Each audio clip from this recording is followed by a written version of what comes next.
Jai Ramakrishna. Good afternoon, students. In this session, we will see what is electric current, what is ampere, what is potential difference, and finally Ohm's law. What is electric current? First of all, what is current? If water is moving in a particular direction, it is called water current. If air is blowing in a particular direction, it is called air current or wind. Similarly, if charges are flowing in a particular direction, it is called electric current. Charge means electric. I am taking a copper wire. This is a certain part of copper wire. I magnified this one for our understanding. Let this is one atom of copper wire, and around this we have orbits in which electrons will be revolving, and outermost orbit is called valence orbit, in which the electrons are unstable. If I remove this valency electron by giving certain energy, it is called a free electron. These free electrons are responsible for electric current if they move in a particular direction. If each atom gives one free electron, these free electrons will be moving in different directions with different velocities.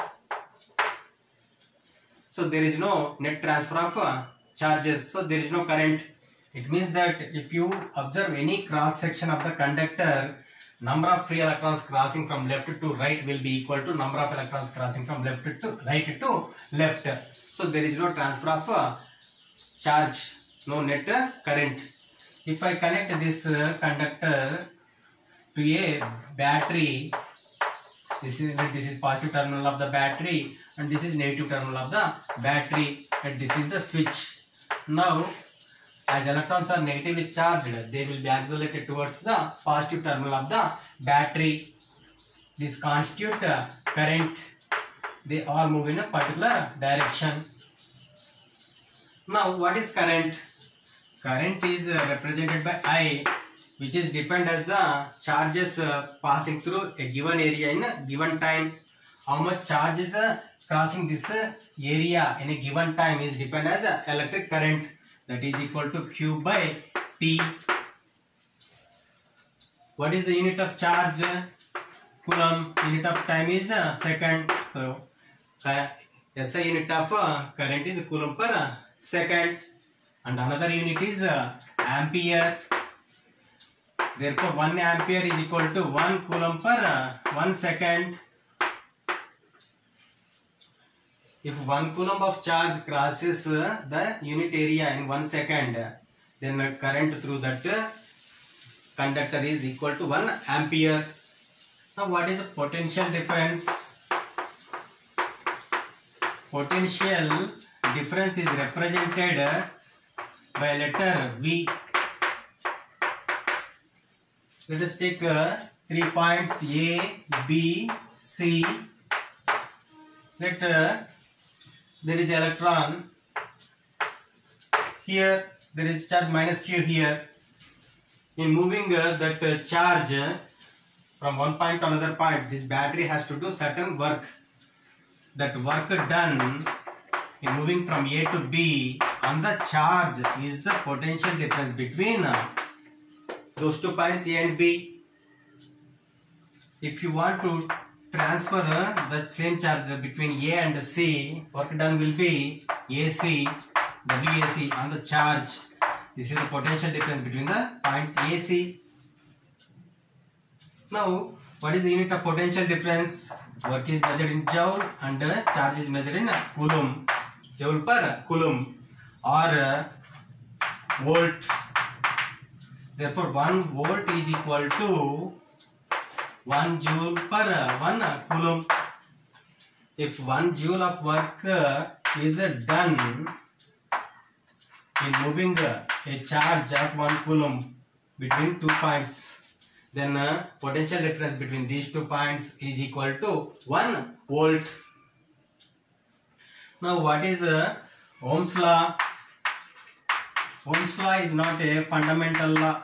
It is only obeyed by few materials. Then why we study this Ohm's law? Because those materials we are using in our daily life. What is Ohm's law? The current through the conducting wire is directly proportional to potential difference across the ends of the conductor and vice versa. Or potential difference across the ends of the conductor is directly proportional to current passing through the conductor at constant temperature. That constant temperature is very important. Temperature is constant. Now, to understand this one, let us take the same example. I took a battery and I connected a ammeter. Let the potential difference applied across the ends of the conductor is 3 volt. Let the reading in the ammeter is I1, which is equal to 1 ampere. Now I connect another cell to this battery. Let this is a similar one. So now V2 is 6 volt. Now reading changes. Now reading in the ammeter is I2. Let this is 2 ampere. If I connect another cell in series like this,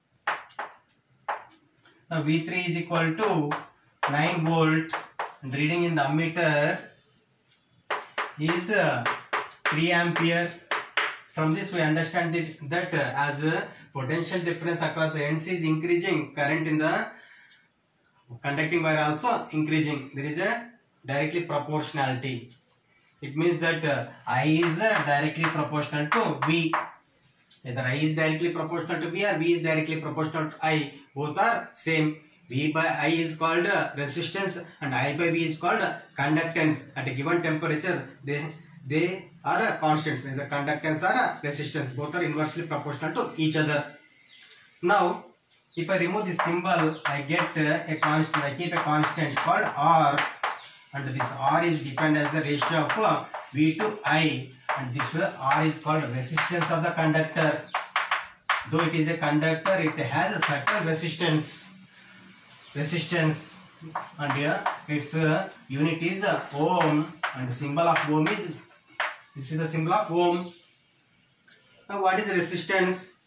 When charges are flowing in the conductor, they experience certain opposition due to collisions and due to nature of the material. This opposition offered to the flow of charges in the conductor is called resistance of the conductor.